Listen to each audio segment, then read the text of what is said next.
So, sa mga kaglasayan po, magandang gabi po sa ating lahat. So, kung nakikita niyo po yung sa likod, yung mga itlog po. So, yan po ay mga itlog po ng pasture-raised chickens or pasture-raised chicken eggs. So, yan po. Ibig sabihin po sabing pasture-raised chicken eggs. So, yung mga ano po, yung mga manok ay malawak po yung ranging area as compared po sa free range.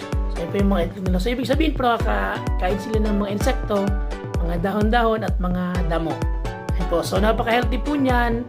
So, mataas po yung antioxidant, vitamins, beta-carotene. So, maganda po siya sa lalo yung mga health conscious at syempre yung mga lalo po yung mga edad na mga may maintenance na. So, ito po yung pinakamagandang itlog para po sa inyo.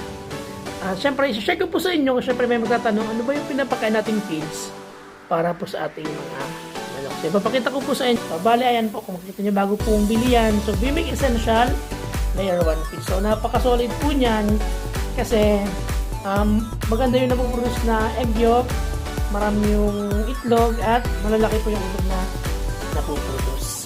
And po, kung gusto kong bumili, may mga available po dito sa Buhi, sa mga agri-med supplies. At syempre, kung gusto pong bumili at mag-order ng ating pasture-raised chickens, so pwede po kayong mag-PM para po kung around poblasyon, deliver natin pero meron po siyang charge kasi mahal na yung gas.